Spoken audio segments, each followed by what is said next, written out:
चलो आते हैं चेकलिस्ट 2, जहां पर आज हम डिस्कस करेंगे linear equations in two variables and quadratic equations के ऊपर। ठीक है ना। तो स्टार्ट करते हैं टॉपिक। ये रहा linear equations in two variables and quadratic equations. तो सबसे पहले बात कर लेते हैं इसके वेटेज के ऊपर। पिछले क्लास में हम लोगों ने क्या देखा था? नंबर, रियल नंबर्स और पॉलिनोमियल्स के ऊपर। ठीक है। और आज हम लोगों ने बड़े सारे क्वेश्चंस भी करे, अराउंड 90 क्वेश्चंस आज हम लोगों ने, अराउंड 100 क्वेश्चंस करीब क्लास में भी किया। तो अब उस दो चैप्टर के ऊपर कमांड हो गया, स्ट्रेटजी बन गया, चेकलिस्ट बन गया, आप लोगों ने हाईलाइट भी कर लिया, मार्क भी कर लिया। अब आते हैं इस सेशन में बात करेंगे, जो कल के सेशन में जो हम डिस्कस हमें करना है दो चैप्टर, वो है linear equations in two variables and quadratic equations. तो इसमें पॉलिनोमियल पिछले क्लास में जो करवाया था उसमें पॉलिनोमियल्स एक अलजेब्रा का पार्ट है, और आज जो हम डिस्कस करेंगे नंबर रियल नंबर अलजेब्रा का पार्ट नहीं था, वो नंबर सिस्टम का पार्ट था। और आज जो हम डिस्कस करने जा रहे हैं उसमें लीनियर इक्वेशंस और अगला चैप्टर यानी कि क्वाड्रेटिक, ये दोनों जो हैं वो आपके अलजेब्रा का ही पार्ट है। और अलजेब्रा का यूनिट मैंने ऑलरेडी आपसे बता दिया था कि 20 मार्क्स का आना है अलजेब्रा, और 20 मार्क्स में हमारे पास टोटल नंबर ऑफ चैप्टर्स 4 है ना। 4 में polynomials, linear equations in two variables, quadratic equations and arithmetic progression. तो मैंने बताया भी था आपको कि हर चैप्टर का वेटेज एवरेज जो है 5 मार्क्स का वेटेज होगा ±2, लेकिन सबसे मेजर वेटेज जो है वो क्वाड्रेटिक इक्वेशंस का होना है पेपर में, क्योंकि क्वाड्रेटिक से ही आपके पेपर में वर्ड प्रॉब्लम के क्वेश्चन पूछे जाएंगे। ठीक है ना। तो चलो स्टार्ट कर लेते हैं सबसे पहले लीनियर इक्वेशंस, और देखते हैं कि इस चैप्टर में क्या क्या पेपर में आ सकता है। बाकी ये चेकलिस्ट आपको प्रोवाइड करवा दूंगा, तो आपको इससे आइडिया मिल जाएगा कि पेपर की तैयारी हमें कैसे करनी है।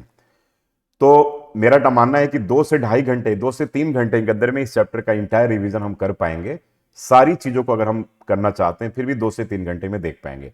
हालांकि इस चैप्टर को इनिशियली हमें करने में, जहां तक मुझे अंदाजा है, कम से कम 8 से 10 घंटे का टाइम लगा होगा, लेकिन अब हमें टारगेट सेट करना है कि 2 से 3 घंटे में इन चैप्टर्स को हमें कंप्लीट करना है, लीनियर इक्वेशन को। ठीक है, कल करेंगे भी इसको। तो इसका वेटेज अगर मैं मानकर चलूं, देखो यहां पर मैंने वेटेज यहां पर 4 मार्क्स ही दिया है, लेकिन 4 मार्क्स करेक्ट वेटेज नहीं है। ठीक है, हो सकता है कि 5 मार्क्स भी आ जाए और 3 मार्क्स भी आ जाए। हालांकि अलजेब्रा का जो वेटेज है 20 मार्क्स, वो कंफर्म्ड वेटेज है। चैप्टर जो 4 है उनके वेटेज जो है वो वेरी होते रहेंगे, वहां पर वेरिएशन आपको देखने को मिलेगा। तो स्टार्ट करते हैं कि इस चैप्टर में क्या क्या हमारे लिए इंपॉर्टेंट है। अब सिंस इस चैप्टर को हमें क्लास 9th में भी पढ़ना है ना। जब 9th में पढ़ना है तो एक सवाल और भी आ गया कि भाई जब 9th में हमने इस चैप्टर को करा था, दैट मीन्स कि हमें 9th क्लास के बेसिक कॉन्सेप्ट्स को भी एक बार वर्कआउट करना पड़ेगा। ठीक है, हो सकता है कि एमसीक्यू में 9th क्लास के कुछ ऐसे बेसिक कॉन्सेप्ट आपके पेपर में पूछे जा सकते हैं। बात क्लियर है ना। ठीक है, तो बेसिक कॉन्सेप्ट का मतलब यहां पर क्या कहना चाह रहा है, देखो। तो 9th के बेसिक कॉन्सेप्ट में हम लोगों ने कुछ खास कोई ऐसा कुछ करा नहीं था। ठीक है, क्योंकि वहां पे लीनियर इक्वेशन टू वेरिएबल था।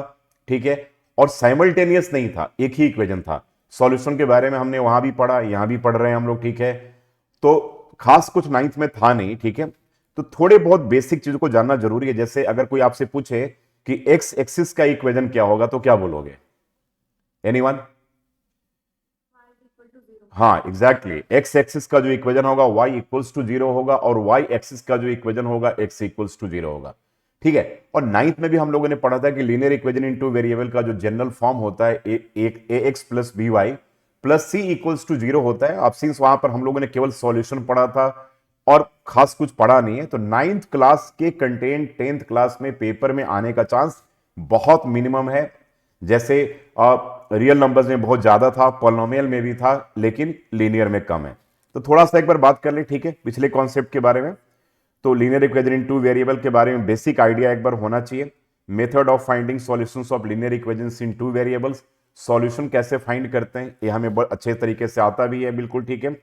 लीनियर टू साइमल्टेनियस इक्वेशन का जनरल फॉर्म क्या होगा, ऑलरेडी आई टोल्ड यू, वो आप सबको अच्छे तरीके से पता है कि a1x plus b1y plus c1 equals to 0, और यहां पर a1x प्लस b1y, इसको हम ऐसे भी लिखते हैं c1, और सेकंड में a2x and plus b2y equals to c2 लिखते हैं। अब सिंस साइमल्टेनियस पढ़ रहे हैं, 9th में हमने एक ही पढ़ा था, तो ax plus by equals to c या ax plus by plus c equals to 0 देखा था। यहां पे दो पढ़ रहे, इसलिए हमने a1 b1 c1 a2 b2 c2 का नाम हमने यहां पर ऐड कर दिया। ठीक है ना।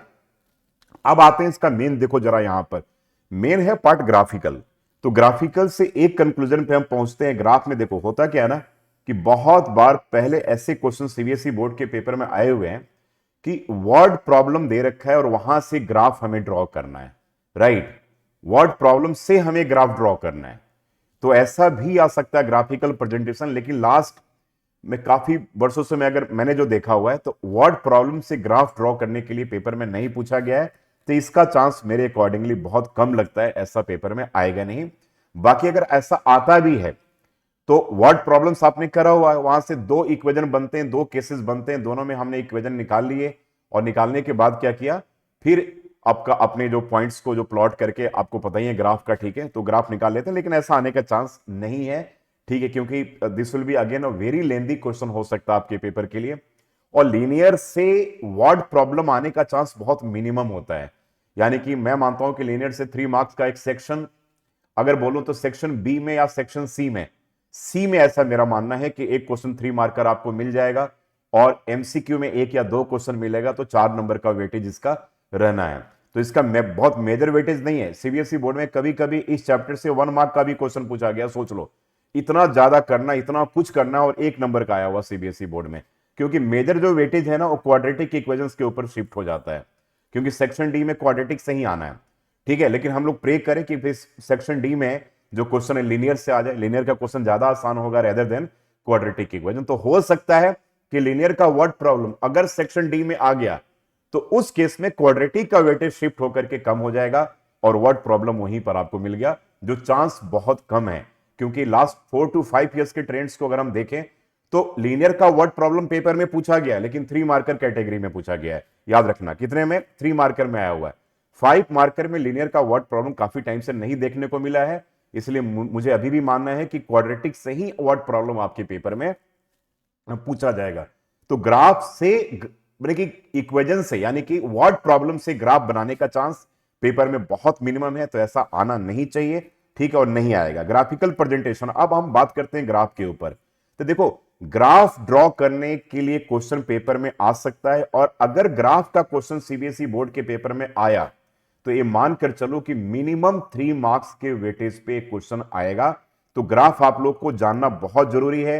लास्ट 2 साल में एक बार ग्राफ पूछा भी गया है, उसके पहले ग्राफ लंबे टाइम तक नहीं पूछा गया, लेकिन एक समय ऐसा भी था कि लीनियर से ग्राफ हर साल पूछा जाया करता था 3 मार्कर वाले कैटेगरी में, ठीक है। तो ग्राफ बहुत इंपॉर्टेंट है। मेरा ऐसा मानना है कि ग्राफ से क्वेश्चन आपके पेपर में पूछा जा सकता है। जब भी ग्राफ पूछा गया तो 3 मार्क्स का ग्राफ आपके पेपर में आएगा। तो graphical presentation is very important. Graph में मैं फिर से बोल रहा हूं, मैंने आपको 3 से 4 ग्राफ आपको करवाए थे। एक आपको ट्रायंगल वाला कराया था अलोंग एक्स एक्सिस। तो यहां पर क्या करेंगे, इसको हम शेड कर देंगे और शेड करके ट्रायंगल का एरिया निकालने के लिए, तो ट्रायंगल के एरिया एक्स एक्सिस के अलोंग, ट्रायंगल के एरिया वाई एक्सिस के अलोंग, ये दोनों जरूर करना है। ग्राफ में जो आपका यूनिक सॉल्यूशन के केस में होता है ग्राफ, ठीक है, उसकी बात मैं कर रहा हूं। बाकी इनफाइनेटली मेनी सॉल्यूशन, ठीक है, कभी ग्राफ में आएगा नहीं पेपर में, कभी जिंदगी में कभी नहीं पूछा जाएगा, ठीक है। और इवन की नो सॉल्यूशन का ग्राफ कैसा होता है, पैरेलल लाइंस होते हैं, इसका भी ग्राफ कभी भी सीबीएसई बोर्ड के पेपर में नहीं पूछा जाएगा, बहुत लाइटर क्वेश्चन बन जाता है। तो जब भी ग्राफ का क्वेश्चन आएगा तो यूनिक सॉल्यूशन में आएगा। याद रखना, यहां पे वर्टिसेस लिखने के लिए हो सकता है और एरिया निकालने के लिए हो सकता है अलोंग एक्स एक्सिस और along y axis. Maximum chance इसी का है और ऐसा ही क्वेश्चन आपके ग्राफ में आएगा। तो ग्राफ में अगर 3 मार्क्स का क्वेश्चन आ गया तो मानकर चलो कि सेक्शन बी में एक सॉल्व फॉर एक्स और वाई वाला क्वेश्चन होगा, या वहां पर होगा भी नहीं, और एमसीक्यू में unique solution, infinitely many solution और नो सॉल्यूशन पे एक क्वेश्चन पूछ दिया जाएगा, या 2 क्वेश्चन हो सकता है मैक्सिमम। तो 3 से 5 नंबर का यहां पर वेटेज शिफ्ट हो सकता है। दैट मींस कि ओवरऑल मैं मान करके चलूं, अगर ग्राफ आ गया तो मानकर चलना वर्ड प्रॉब्लम कभी पूछा ही नहीं जाएगा। सोच लो आप, तो ग्राफ आ गया तो वर्ड प्रॉब्लम नहीं आएगा, सिंपल सी बात है। तो आप लोग को जो इजी लगे कि भाई मेरे वर्ड प्रॉब्लम आ जाए, तो उसी के लिए प्रे करना कि यही आ जाए, ये नहीं आए, ठीक है। तो चलो, this is all about the graphical presentation. Now coming to, ठीक है, नेक्स्ट पार्ट की अलजेब्रिक मेथड। पहले क्रॉस मल्टीप्लिकेशन मेथड हुआ करता था, अब नहीं है।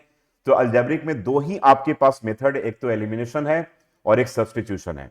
अब एक मेजर क्वेश्चन ये आता है, क्या पेपर में ऐसा कोई सवाल लिखा हुआ आएगा जहां पर यह भी लिखा हो कि यूजिंग एलिमिनेशन मेथड या यूजिंग सब्स्टिट्यूशन मेथड? मेरा ऐसा मानना है कि नहीं आएगा, क्योंकि ऐसा बड़ा कम आता है। एक समय क्रॉस मल्टीप्लिकेशन मेथड हुआ करता था, तो क्रॉस मल्टीप्लिकेशन के केस में पेपर में लिखा हुआ आता था कि यूजिंग क्रॉस मल्टीप्लिकेशन, वो डिलीटेड है, रेशनलाइज्ड हो चुका है, नहीं है सिलेबस में, तो ऐसा कुछ लिखा हुआ नहीं आएगा, तो उस केस में आप सब्स्टिट्यूशन मेथड से सम को नहीं सॉल्व कीजिएगा, that will be risky for you, वो आप लोग के लिए रिस्की हो जाएगा। तो उस केस में आपको एलिमिनेशन मेथड को ही प्रीफर करना है, अगर नहीं लिखा हुआ आए तब। अगर लिखा हुआ आएगा तो एलिमिनेशन कभी नहीं लिखा हुआ आएगा, सब्स्टिट्यूशन से ही क्वेश्चन पेपर में पूछा जाएगा। तो सब्स्टिट्यूशन से एक दो सवाल कर लेना आप, ठीक है, लेकिन अगर कुछ नहीं लिखा हुआ है तब सब्स्टिट्यूशन से आपको नहीं करना है, उस केस में आपको किससे करना है, एलिमिनेशन यूज करके करना है। और आई थिंक आप लोग को क्लियर भी होगा कि दोनों मेथड क्या है। चलो, और आएगा तो इसका भी वेटेज 2 मार्क्स के कैटेगरी में आ सकता है, solve for x and y के ऊपर। अब देखो, कुछ ऐसे क्वेश्चंस आते हैं, स्पेशल केसेस की मैं बात बता रहा हूं, जहां पर एक्स और वाई का वैल्यूज ए और बी के टर्म्स में पूछे जाते हैं। गेटिंग माई पॉइंट में क्या कह रहा हूं, एक्स की वाई की वैल्यू ए और बी के टर्म्स में। तो कल के क्लास में हम लोग इसके ऊपर क्वेश्चंस करेंगे, और ऐसा कभी भी क्वेश्चंस आता है तो घबराने की बिल्कुल कोई जरूरत नहीं है। आप ऐसे क्वेश्चंस को भी याद रखिएगा, ठीक है। किस मेथड से आप करेंगे, एलिमिनेशन मेथड से ही करेंगे। पहले एक समय ऐसा हुआ करता था कि जैसे ही ये सम आता था तो हमारे दिमाग में या बच्चों के दिमाग में ही जाता था कि इसे हमें क्रॉस मल्टीप्लिकेशन से सॉल्व करना है। ऐसा कुछ भी नहीं है, आप इसको एलिमिनेशन से करो, आप इसको सब्स्टिट्यूशन से करो, लेकिन सब्स्टिट्यूशन मेथड से कभी भी X Y in terms of A और बी कभी भी अटेम्प्ट मत करना। आप बुरे तरीके से फंस जाओगे, सम सॉल्व भी नहीं होना, और अल्टीमेटली आपका बहुत टाइम कंज्यूमिंग प्रोसेस हो जाएगा, काफी सारा आपका टाइम भी ले लेगा। तो जब भी एक्स और वाई अगर ए और बी के टर्म्स में पूछा जाए तो उस केस में आपको ध्यान रखना है कि हमें सब्स्टिट्यूशन नहीं यूज करना है, हमें वहां पर एलिमिनेशन यूज करना है। और एक बहुत इंपॉर्टेंट सेगमेंट आपका यहां पर आता है, this is a very very important segment. आपको याद होगा कि जो डायगोनली नंबर्स इक्वल होते हैं, कह रहे हैं कि 21x plus 47y equals to 110, और कह रहे हैं कि 47x plus 21y equals to 162। A CBSE last 2 to 3 years का अगर मैं ट्रेंड बता दूं तो 2-3 साल में हर बार करीब करीब इससे क्वेश्चन पूछा गया है। तो ए अगर मैं पूछूं तो बिल्कुल एक 5 स्टार रेटेड क्वेश्चन है आपके पेपर के लिए, और 2 to 3 मार्कर है। अगर एक ही आ गया 3 नंबर में तो आप बिल्कुल फिर मानकर चलो कि अब इसका वेटेज बिल्कुल डाउनग्रेड हो जाएगा। एक क्वेश्चन आपको एमसीक्यू में देखने को मिलेगा, अदरवाइज नहीं मिलना है, ठीक है। तो ये भी बात ध्यान से रखना। तो this is a very very important question, और मेरी बुक में ऐसे क्वेश्चन दिए हुए एनसीईआरटी में नहीं है। तो ऐसे क्वेश्चंस आप 4-5 क्वेश्चंस प्रैक्टिस हम लोग कल के क्लास में करेंगे और इसके ऊपर कमांड कर लेंगे, ठीक है। तो this is all about the method, ठीक है। अब नाउ आता है मेजर सेगमेंट आता है इसका। देखो अभी हम लोगों ने पहला सेगमेंट पढ़ा, यहां से 1 नंबर का आने का चांस है, वो भी बहुत कम चांस है, ठीक है। अब यहां से ग्राफ आ गया तो आ गया, अगर ग्राफ आ गया तो यहां से क्वेश्चन नहीं पूछा जाएगा। लेकिन ये 2 ऐसे सेगमेंट है, ये वाला सेगमेंट जिसमें मैं टिक कर रहा हूं, सॉल्वेबिलिटी ऑफ लीनियर इक्वेशन, यहां से हर हाल में क्वेश्चन आपके पेपर में पूछा जाएगा। मान करके चलना कि this is one of the most important segment आप सबके लिए है। तो आप लोगों ने पढ़ा भी होगा कि यहां पे सेगमेंट में यूनिक सॉल्यूशन है, इनफाइनेटली मेनी सॉल्यूशन है, और आपके पास क्या है बेटा, नो सॉल्यूशन है। मेनी यूनिक सॉल्यूशन के केस में आप सबको पता है कि a1/a2 not equals to b1/b2 होता है, ये आप सबको पता है। और इनफाइनेटली मेनी सॉल्यूशन के केस में a1/a2 equals to b1/b2 and equals to c1/c2 होता है। और नो सॉल्यूशन के केस में a1/a2 इक्वल्स टू b1/b2 और क्या होता है, नॉट इक्वल्स टू c1/c2 होता। अब इंपॉर्टेंट वर्ड यहां पे क्या क्या याद रखना है, जैसे सॉल्यूशन यूनिक हो गया तो कंडीशन हमें पता चल गया कि क्या कंडीशन पता चला भाई, कि a1/a2 not equals to b1/b2। तो मान लो कि हमें अगर यूनिक सॉल्यूशन के केस में k का वैल्यू फाइंड करना है, तो उस केस में मान लो कि k नॉट इक्वल्स टू 4 आ गया, तो कंडीशन याद है ना हमें पेपर में कैसे लिखना है 2 मार्कर क्वेश्चन में, कि hence the given system of equation has unique solution for all real values other than क्या 4। याद है ना आप लोगों को। तो पेपर में सॉल्यूशन लिखना है, लिखने के बाद उसको ब्लॉक में डाल दें या पेंसिल से अंडरलाइन कर दीजिएगा, ताकि एग्जामिनर को आपका आंसर बिल्कुल करेक्टली इन करेक्ट मैनर आपको क्लियरली दिखे भी। तो this is again a very important segment. तो यूनिक सॉल्यूशन, और यूनिक जैसे ही करोगे तो ग्राफ का नेचर पता होना चाहिए कि ग्राफ होगा कैसा। तो ग्राफ विल भी क्या होगा, इंटरसेक्टिंग लाइंस होंगे, राइट, यानी कि दोनों लाइन एक दूसरे को किसी पॉइंट पे, एक पॉइंट पे इंटरसेक्ट करेंगे। अच्छा, अब इसके बाद यहां पर एक वर्ड आता है कंसिस्टेंट। आप देखो सीबीएसई बोर्ड के पेपर में कभी कभी ऐसा पूछा गया कि जहां पर डिपेंडेंट वर्ड, ओवरलैपिंग वर्ड ऐसा दे रखा है। अब बहुत बच्चों को समझ में ही नहीं आया क्या डिपेंडेंट वर्ड यहां पे क्या दे रखा है और ओवरलैपिंग क्या है। देखो डिपेंडेंट, ओवरलैपिंग, ठीक है, ये जहां भी पेपर में पूछा जाए तो ये क्या किसको इंडिकेट करता है, इनफाइनेटली मेनी सॉल्यूशन को रिप्रेजेंट करता है। और यहां भी कंसिस्टेंट वर्ड हम मेंशन करेंगे, यानी कि कंसिस्टेंट बोलने का मतलब यह हो गया कि सॉल्यूशन आपका क्या है, निकलेगा। बस ये जरूर याद रखना। तो दो केस में कंसिस्टेंट होता है, कौन कौन से केस में, यूनिक सॉल्यूशन के केस में और इनफाइनेटली मेनी सॉल्यूशन के केस में। बाकी नो सॉल्यूशन के केस में क्या होगा, ठीक है, इनकंसिस्टेंट होगा, वहां पर कंसिस्टेंट वर्ड हम नहीं मेंशन करेंगे और पेपर में मेंशन किया हुआ नहीं आएगा। तो के का वैल्यू यूनिक के केस में, के का वैल्यू इनफाइनेटली के केस में, के का वैल्यू नो सॉल्यूशन के केस में is again a very very very important question है। वो चाहे एमसीक्यू में हो, चाहे 2 मार्कर क्वेश्चन में हो, और मे भी अगर आप लकी हैं तो 3 मार्कर सेगमेंट में भी इनफाइनेटली से क्वेश्चन पूछा जाएगा और उस केस में ए और बी दोनों निकालने के लिए आएगा। गेटिंग माय पॉइंट में क्या बोल रहा हूं कि जहां पर ए और बी निकालने के लिए आ जाए, जहां पर एम और एन निकालने के लिए आ जाए, तो मान करके चलना कि वो क्वेश्चन जो पूछा गया है इनफाइनेटली मेनी सॉल्यूशन के केस में पूछा गया है। तो वहां पर कहीं भी डिपेंडेंट वर्ड हो, ओवरलैपिंग वर्ड हो, तो आपको ध्यान में रखना है कि क्वेश्चन कहां से पूछा गया है, इनफाइनेटली मेनी सॉल्यूशन से पूछा गया है। तो this segment is very very important. इससे आपके पेपर में क्वेश्चन आना ही आना है, ना का क्वेश्चन नहीं होता है, क्योंकि सीबीएसई प्रीवियस ईयर्स का ट्रेंड्स यही कहता है कि यहां से क्वेश्चन पूछे जाएंगे। Now last segment is your word problems. देखो वर्ड प्रॉब्लम, मैंने फिर से मैं एक बार कह रहा हूं कि आपसे अगर पूछा जाए कि लीनियर में सबसे टफेस्ट पार्ट क्या है, तो आप लोग वर्ड प्रॉब्लम को ही कैटेगराइज करते हो। इसके पीछे लॉजिक क्या है कि वर्ड प्रॉब्लम हमें 2 बार पढ़ना है, हमें क्वाड्रेटिक में भी पढ़ना है और लीनियर में भी पढ़ना है। सुन लो भाई, अगर लीनियर का वर्ड प्रॉब्लम पेपर में आ गया, मान लो कि आ भी जाएगा, हो भी सकता है, तो लीनियर का वर्ड प्रॉब्लम याद रखना सेक्शन डी का पार्ट होगा। सेक्शन डी में अगर आ गया या सेक्शन सी में आ गया। कभी कभी ऐसा भी आया हुआ है कि पेपर में 2 वर्ड प्रॉब्लम पूछे गए हैं, एक डी सेक्शन में और एक सी सेक्शन में। तो डी वाला जो वर्ड प्रॉब्लम है वो आपका क्वाड्रेटिक से आ गया, तो ये 5 मार्कर आ गया, और सी वाला 3 मार्कर आ गया। तुम अंदाज लगाओ कि जो तुम्हें टफ लगता है कि यार वर्ड प्रॉब्लम ही तो टफ लगता है, और सीबीएसई बोर्ड में 8 मार्क्स का क्वेश्चन आ गया। अंदाज लगा लो, 8 मार्क्स बोले तो 10% वेटेज हो गया वर्ड प्रॉब्लम का, ठीक है, 5 + 3 8 मार्क्स का। तो दिस बहुत मेजर वेटेज के साथ आपके पेपर में आ गया ना फिर तो वर्ड प्रॉब्लम हमें बहुत अच्छे तरीके से करना है, बड़ा केयरफुली करना है, और जितने भी टाइप्स बनते हैं उन सबको करना है। और बाकी आप सबको पता ही कि क्वाड्रेटिक और लीनियर के अगर वर्ड प्रॉब्लम हो तो उनको हम डिफरेंशिएट कैसे करेंगे, ये बात तो क्लियर है ना आप सबको।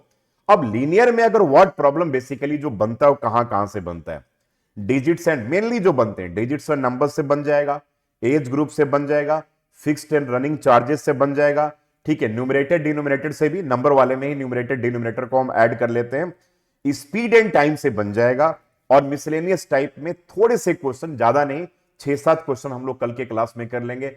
जैसे प्रॉफिट एंड लॉस वाला क्वेश्चन हम लोगों ने किया था, टाइम एंड वर्क वाला क्वेश्चन भी कल थोड़ा सा कर लेंगे, बस 4-5 क्वेश्चन कर लेंगे, तो वर्ड प्रॉब्लम में टोटली सेफ हो जाएगा। इसके लिए मेरा ऐसा मानना है कि एग्जाम्पलर प्रॉब्लम के थोड़े से वर्ड प्रॉब्लम आप इस चैप्टर के केस में आप लोग एक बार देख लेना, या मैं थोड़े से मार्क करके दे दूंगा, थोड़ा प्रैक्टिस कर लेना, ताकि भाई वर्ड प्रॉब्लम अगर 2 आ गया पेपर में तो हमारा वेटेज बिल्कुल सेफ रहना चाहिए, यानी कि उस केस में हमें बिल्कुल ऐसा कोई प्रॉब्लम नहीं हो कि हम वर्ड प्रॉब्लम वाले क्वेश्चन नहीं कर रहे हैं, ठीक है। तो वर्ड प्रॉब्लम कल का हमारे क्लास का मेन टारगेट होगा, वर्ड प्रॉब्लम के ऊपर, क्वाड्रेटिक हो या लीनियर हो, तो कल हम लोग वर्ड प्रॉब्लम के ऊपर बिल्कुल कमांड करेंगे अपने क्लास में, और कल इन 2 चैप्टर को टोटली कंप्लीट करेंगे। तो वर्ड प्रॉब्लम का ये सेगमेंट आ गया, बहुत मेजर सेगमेंट है, तो सेक्शन सी में हो गया कि वर्ड हो। अच्छा देखो, वर्ड प्रॉब्लम इंपॉर्टेंट इसलिए भी है कि हो सकता है कि ग्राफ का जो तुम्हारा क्वेश्चन हो वर्ड प्रॉब्लम से रिलेटेड आ जाए, उस केस में तुम क्या करोगे,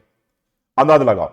तो वर्ड प्रॉब्लम को तुम डिनाई नहीं कर सकते, वर्ड प्रॉब्लम तो आना ही आना है, चाहे वो क्वाड्रेटिक से हो चाहे आपका लीनियर से हो, और प्रे करना है कि लीनियर से आ जाए। क्वाड्रेटिक के थोड़े से ट्रिकी वर्ड प्रॉब्लम आ जाते हैं, तो उस केस में कहीं ना कहीं हमें प्रॉब्लम फेस करना पड़ेगा। लेकिन कल का टारगेट, हमारा मेन टारगेट है वर्ड प्रॉब्लम के ऊपर हमें विजय पाना है, बिल्कुल उसी को जीत करनी है। तो वर्ड प्रॉब्लम को कहीं भी नहीं छोड़ना है, ए टू जेड एनसीईआरटी और बाहर के सारे वर्ड प्रॉब्लम कल के क्लास में हम लोग करेंगे। तो this is all about the linear. तो लीनियर सेफ है, आप लोग बेकार का लीनियर से कभी डरते हो? देखो लीनियर का बाउंड्री लाइन इतना छोटा डोमेन है ना कि कोई प्रॉब्लम है ही नहीं। देखो लीनियर में क्या डोमेन है कि एक्स और वाई के लिए सॉल्व करने के लिए आएगा भाई, ठीक है। और देखो सीबीएसई बोर्ड के सैंपल पेपर में इक्वेशन रिड्यूसिबल टू लीनियर का सैंपल पेपर में क्वेश्चन है, ठीक है। जैसे equation to reducible to linear के बारे में क्या, जैसे जहां पर अगर ऐसा हो कि 1/x plus 2/y equals to 5, तो जहां पर डिनोमिनेटर में x और y आ जाए तो उसे रिड्यूस करके हम क्या करते हैं, पहले लीनियर में कन्वर्ट करते हैं। तो सिलेबस में डिलीट हो गया था, लेकिन सीबीएसई बोर्ड ने अपने सैंपल पेपर में दिया हुआ है। तो आप मुझे कल क्लास में एक बार याद दिलाना, ठीक है। इसके ऊपर भी हम 2-3 क्वेश्चन कर लेंगे ताकि ये सेफ हो जाए। बाई चांस सैंपल पेपर में है, अब कल ऐसा मान लो बोर्ड के पेपर में आ जाएगा, तो सीबीएसई बोर्ड आपको ये क्लेम करेगी कि भाई तुम्हारे एनसीईआरटी से हट गया। उससे मेरा क्या मतलब है, मैंने सैंपल पेपर में तो दिया था। बात समझ रहे हो ना मेरी बात? ऐसा हुआ है पहले, ऐसा पहले हुआ है, ठीक है। पहले एनसीईआरटी के पॉलिनोमियल चैप्टर में ऑप्शनल एक्सरसाइज हुआ करता था और ऑप्शन के साथ स्टार लगाया होता था जहां पे लिखा होता था कि this is not for examination point of view, right. और वहीं से क्वेश्चन पॉलिनोमियल का सीबीएसई बोर्ड में, विश्वास नहीं करोगे, 4 मार्कर वेटेज का पेपर में क्वेश्चन पूछा गया। तो इसके ऊपर बड़ा डिबेट भी हुआ था। तो सीबीएसई ने, भाई सीबीएसई ने अपनी जो सफाई दी, सीबीएसई ने ये कहा कि भाई हम तो केवल बच्चों को रिकमेंड करते हैं ना कि आपको एनसीईआरटी पढ़ना है, ऐसा थोड़ी है कि एनसीईआरटी के सारे क्वेश्चन आएंगे, ठीक है। तो सीबीएसई क्या कहेगी उसके बाद पे बिल्कुल ट्रस्ट हमें नहीं करना है। तो सैंपल पेपर को हमें ध्यान में रख करके चलना है। तो इक्वेशन रिड्यूसिबल टू लीनियर के ऊपर भी कल के क्लास में हम लोग थोड़े से क्वेश्चंस कर लेंगे, ठीक है। और पुरानी जो हमारी एनसीईआरटी की बुक है जहां से वर्ड प्रॉब्लम हटाया हुआ है, जैसे हाईवे वाला क्वेश्चन हटा दिया गया, पहले था, ठीक है, अब नहीं दिया गया है, ठीक है, नई वाली बुक में आई थिंक, ठीक है। तो अब ऐसे क्वेश्चंस भी हम लोग कल के क्लास में एक बार कर लेंगे, तो इसके ऊपर हम लोग अच्छे तरीके से कमांड कर लेंगे, ठीक है। तो this is all about the, ठीक है, concepts of linear equations in 2 variables. तो आप लोग जितने पार्ट है इसका चेकलिस्ट अपना तैयार कर लीजिएगा, देख लीजिएगा कि कौन कौन सा पार्ट हमें अच्छे तरीके से क्लियर है, कहां कहां पे हमें डाउट्स हैं। तो उस पार्ट के ऊपर कल हम लोग अच्छे तरीके से एग्रेसिवली वर्क कर लेंगे। लेकिन मुझे ऐसा लगता है कि मोस्ट इंपॉर्टेंट जो हमारा टारगेटेड जो रीजन है दैट इज वर्ड प्रॉब्लम्स का सेगमेंट है, ठीक है। और वेटेज 3 to 4 मार्क्स का। तो अगर इस तरीके से हम तैयारी करें तो लीनियर में कहीं कोई प्रॉब्लम नहीं। ग्राफ अगर पेपर में पूछा जाता है तो ग्राफ में प्रॉपर स्केल बनाना है, लाइन के साथ एरो लगाना है, पेंसिल से ड्रॉ करना है, बड़े नीट एंड क्लीन अगर पेपर में कोई ग्राफ पूछा जाए तो 3 मार्कर के क्वेश्चंस में, ठीक है। नाउ आते हैं हम लोग क्वाड्रेटिक में। ये बहुत मेजर चैप्टर है पूरे अलजेब्रा का, सबसे जो डोमिनेटिंग चैप्टर है ना दैट इज क्वाड्रेटिक इक्वेशंस, ठीक है। And why this chapter is dominating, you know, इस चैप्टर के डोमिनेटिंग होने के पीछे ये रीजन भी है कि quadratic equations and polynomials both chapters are inter related, right. दोनों के बीच में बड़े सारे रिलेशंस हैं। यानी कि अब भाई ऐसा पेपर में क्वेश्चन आ जाएगा कि x square minus 5x plus 6 equals to 0, तब तो एक क्वाड्रेटिक इक्वेशन हो गया ना, क्वाड्रेटिक इक्वेशन हो गया। क्वाड्रेटिक पॉलिनोमियल तो अब रहा नहीं, एक क्वाड्रेटिक इक्वेशन हो गया। और इस केस में ऐसा भी हो सकता है भाई कि अल्फा प्लस बीटा का अल्फा इंटू बीटा का alpha plus beta minus B by alpha into beta C by A. तो याद रखना कि क्वाड्रेटिक इक्वेशन इसलिए भी डोमिनेटिंग है कि पॉलिनोमियल से बिल्कुल जुड़ा हुआ है। पिछले साल भी मैंने देखा कि एमसीक्यू में भी और ऐसे भी क्वेश्चन आए हुए हैं जो पॉलिनोमियल का क्वेश्चन है अल्फा बीटा और क्वाड्रेटिक में यूज किया हुआ है। तो ये भी दिमाग में मान करके चलना यार कि ऐसा कुछ नहीं है, दोनों चैप्टर मिलता जुलता सेम ही है। बहुत सारे रूल्स रेगुलेशन, वहां पे हम जीरोज बोलते हैं, यहां पर हम रूट्स बोलते हैं, तो इसलिए डोमिनेटिंग चैप्टर है बहुत, ठीक है। अब सिंस क्वाड्रेटिक इक्वेशंस हमें 9th में नहीं पढ़ना है लेकिन पॉलिनोमियल पढ़ना है, तो मैं कहूंगा कि इसके बेस के ऊपर खास कोई वर्क हमें करने की जरूरत नहीं है। यानी कि चैप्टर जहां से हमने 10th में स्टार्ट किया वहीं से पूछा जाएगा। इसके फाउंडेशन से पहले कोई ऐसा क्वेश्चन नहीं पूछा जाएगा। पॉलिनोमियल में पूछा जाना था जो आज के क्लास में मैंने सारा डिस्कस कर लिया था, ठीक है। तो क्वाड्रेटिक पॉलिनोमियल क्वाड्रेटिक इक्वेशन, देखो दोनों के बीच में डिफरेंस मैंने पॉइंट को नोट कर दिया है। अब ये पूछा जाएगा कि कौन सा एक्सप्रेशन क्वाड्रेटिक इक्वेशंस होगा या नहीं होगा। ये ध्यान रखना मेरी बात को, मैं फिर से क्या बोल रहा हूं कि ध्यान रखना इस बात को। जैसे ऐसा कह रहा है कि x square plus 1/x square, तो एक क्या क्वाड्रेटिक इक्वेशन है? यस और नो, जल्दी बोलो। है कि नहीं है? इजिट इतना क्यों टाइम लगा रहे हो भाई? मेरी आवाज नहीं आ रही क्या? तो एक क्वाड्रेटिक इक्वेशन है कि नहीं? यस और नो बोलो, कोई बात नहीं, यस और नो?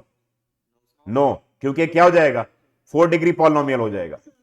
लेकिन अगर x प्लस 1/x हो तो क्वाड्रेटिक इक्वेशन है कि नहीं? यस है, याद रखना, क्योंकि एक्स स्क्वायर प्लस, इसको जब सॉल्व करोगे तो x square plus 1 equals to 0। Roots निकले या नहीं निकले, दैट इज डिफरेंट थिंग, वो बाद की बात है। लेकिन एक क्वाड्रेटिक इक्वेशन है, 2 डिग्री पॉलिनोमियल है तो क्वाड्रेटिक है।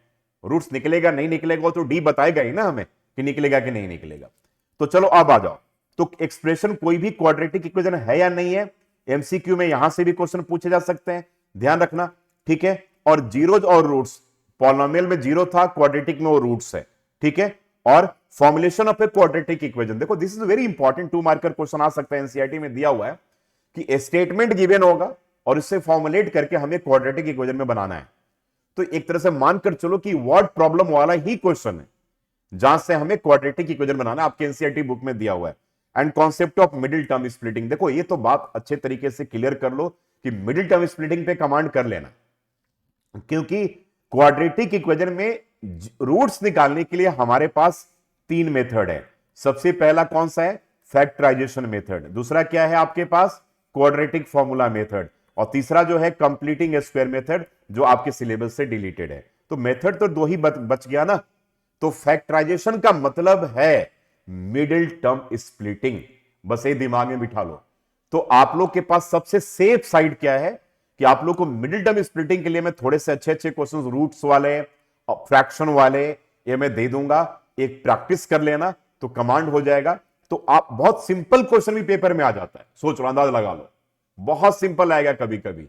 तो 4-5 क्वेश्चन कल के क्लास में हम लोग प्रैक्टिस कर लेंगे, तो बेसिक आइडिया हमारा वहां से तैयार हो जाएगा। और डिफिकल्ट पार्ट जो है दैट इज रूट्स वाले क्वेश्चन, तो उनके ऊपर भी कल प्रैक्टिस कर लेंगे, तो हो जाएगा कमांड, इसमें कोई प्रॉब्लम नहीं है। तो मिडिल टर्म स्प्लिटिंग का कॉन्सेप्ट थोड़ा जानना जरूरी है।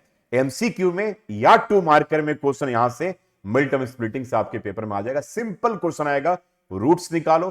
तो जैसे आप पॉलिनोमियल में 0 निकालते थे, वही यहां पर क्या करना है, रूट्स निकालना है, बस यहां पर इक्वल्स टू हो जाएगा।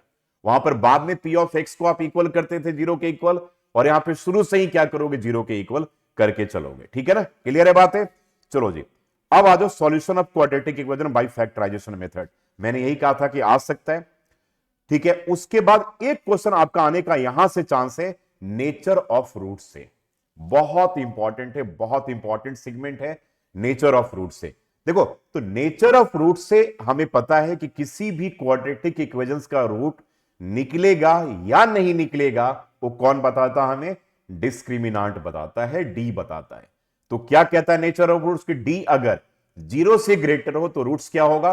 रियल होगा और डिस्टिंक्ट होगा। यानी कि डी इज ग्रेटर देन 0 तो रूट्स क्या होगा?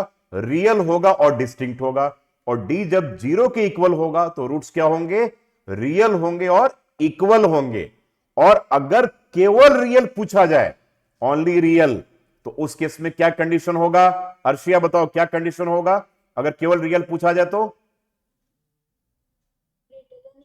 हाँ बेटा, ग्रेटर देन इक्वल्स टू 0 होगा, याद रखना। तो ग्रेटर देन इक्वल्स टू, जो साइन ऑफ इनइक्वालिटी लगा हुआ है, जो मैं इनइक्वालिटी अब बोल रहा हूं, अब तो आप 10th से 11th में जा ही रहे हो, ठीक है। तो अब अगर अगर मैथ्स लेते हो तो ये साइन आपको आगे भी देखने को मिलेगा, ठीक है। लीनियर इनइक्वेशन चैप्टर ही है जहां पर इनइक्वालिटी के साइंस आपको देखने को मिलेंगे, ठीक है। तो ये आपका याद रखना। तो ये रियल के केस में कंडीशन होगा, और रियल से भी एमसीक्यू में क्वेश्चन आ सकता है ग्रेटर देन इक्वल्स टू पे। और मैंने आपको उसमें बड़े सारे क्वेश्चंस करवाए थे। अगर डी का वैल्यू मान लो कि x square minus a square आ गया, बताओ, और रियल के लिए निकालना हमें, तो क्या कंडीशन सेटिस्फाइड करता है, कौन बताएगा मुझे? अगर डी का value x square minus a square आ गया और रियल के लिए you have to find out x, real के लिए, रियल बोल रहा हूं, रियल, रियल बोलने का मतलब बोले तो D greater than equals to 0, कौन बताएगा मुझे? डी इज क्या, बताओ कौन बताएगा? मोहिका बताओ, डी इज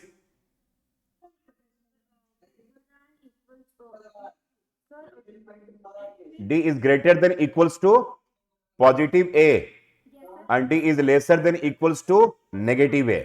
याद है ना, ये बताया था ना रूट। तो कल हम लोग एक बार इसके ऊपर भी क्वेश्चन करेंगे, ठीक है, क्लास में प्रैक्टिस कर लेंगे, तो ये वाला पार्ट भी हमारा अच्छे तरीके से कमांड हो जाएगा। बाकी डी ग्रेटर देन 0 हो तो रियल एंड डिस्टिंक्ट, यानी कि दोनों रूट्स अलग अलग होंगे। डी जब 0 के इक्वल हो तो रूट्स इक्वल होगा, माने कि अगर एक रूट अगर अल्फा अगर 5 आ रहा है तो बीटा भी 5 आएगा। और इक्वल रूट्स पे के निकालने वाला क्वेश्चन बहुत बहुत बहुत इंपॉर्टेंट है। आपको याद होगा कि मैंने अपनी बुक में 4-5 क्वेश्चन जो प्रूविंग वाले करवाए थे, याद है? सी स्क्वायर इक्वल्स टू जो 1 under bracket 1 plus m square वाला क्वेश्चन, याद है कि नहीं ऐसा क्वेश्चन? तो बहुत इंपॉर्टेंट है, कल उन क्वेश्चंस को भी प्रैक्टिस करेंगे। तो कल का क्लास बड़ा इंपॉर्टेंट होने वाला है, कल इन सारी चीजों के ऊपर कल हम लोग डिस्कशन करेंगे, ठीक है ना? तो यहां पर याद रखना कि D greater than 0 roots real and distinct, D equals to 0 roots equal and D real, केवल रियल पूछा जाए तो ग्रेटर देन इक्वल्स टू 0 का कॉन्सेप्ट हम लोग यहां पर यूज करेंगे। 1 to 2 मार्कर का क्वेश्चन यहां से आने का चांस बिल्कुल बनता है। इसलिए क्वाड्रेटिक का वेटेज मैं बार बार कहता हूं कि क्वाड्रेटिक का वेटेज 6-7 मार्क्स का कम से कम होना है, एक बात को मान करके चलना। अब यहां पे देखो, क्वाड्रेटिक में जो सेक्शन डी में पहला क्वेश्चन जो देखने को मिलेगा क्वाड्रेटिक से ही होगा, मेरा ऐसा मानना है।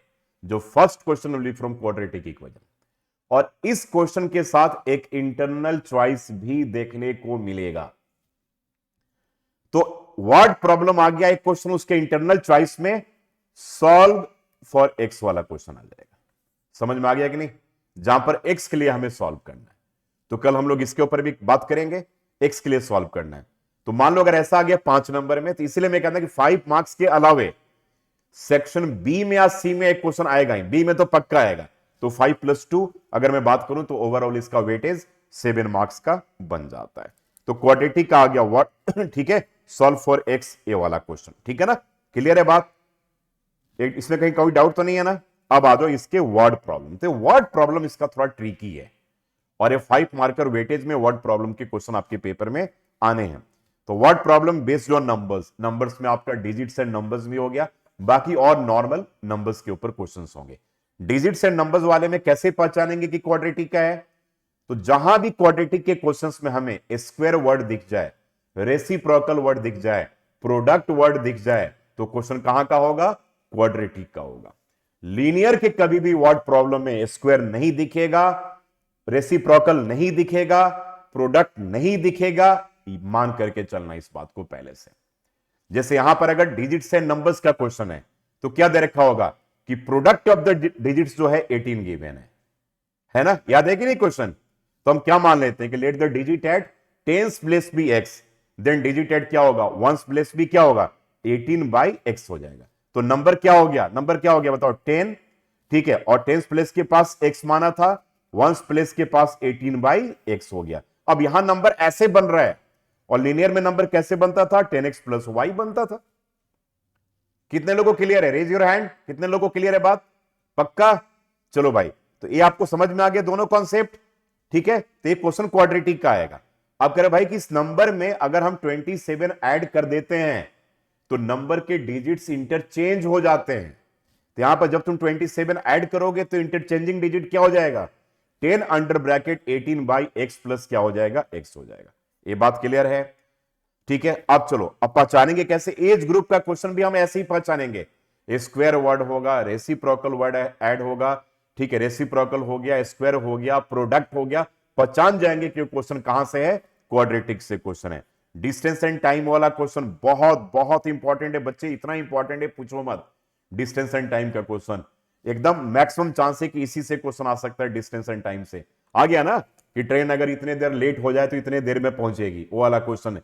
एरोप्लेन वाला क्वेश्चन, वेदर वाला क्वेश्चन, जो लेट हो गया ड्यू टू स्लो डाउन वाला क्वेश्चन, ये सब क्वेश्चन हम लोगों ने बिल्कुल दिमाग में ऐसे करा हुआ है। तो उन क्वेश्चंस के ऊपर प्रैक्टिस करेंगे, बाकी थोड़े से मिसलेनियस क्वेश्चन करके क्लास में कर लेंगे। तो अगर दो के ऊपर हम सही तरीके से प्लान करें तो कल का डे हमारे लिए जो होगा 7 मार्क्स और कम से कम 4 नंबर, तो 12 नंबर कल के क्लास में हम लोग एकदम पक्का करके यहां से कल जाएंगे।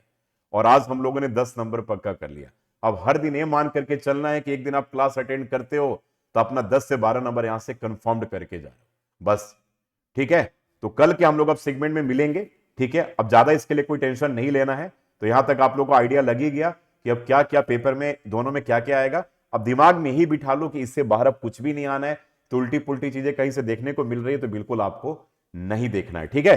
तो कल मिलते हैं, इन दोनों चैप्टर के ऊपर पूरा तरीके से प्लान करेंगे और प्लान करके फिर कल 2 चैप्टर एकदम 100% कंप्लीट करेंगे। टारगेट रखेंगे कि 3 घंटे में क्वाड्रेटिक हमें कंप्लीट करना है, 2.5 से 3 घंटे में, और 2 से 2.5 घंटे में हमें लीनियर इक्वेशंस इन 2 वेरिएबल्स को कंप्लीट करना है। तो कल कंप्लीट कर लेंगे, तो कल हम लोग 4 चैप्टर हमारा पूरे अच्छे तरीके से कंप्लीट हो जाएगा। उसके बाद वाला जो सेगमेंट है उसमें ट्रायंगल इंक्लूड हो जाएगा एपी के साथ, याद रखिएगा। तो ट्रायंगल होगा, उसके बाद वाला सेगमेंट तो और होना है, वहां पर ट्रिग्नोमेट्री इंक्लूड हो जाएगा। तो आपको अब ध्यान में रखना, आने वाला हर सेगमेंट बड़ा मेजर सेगमेंट आप सबके लिए होने वाला है।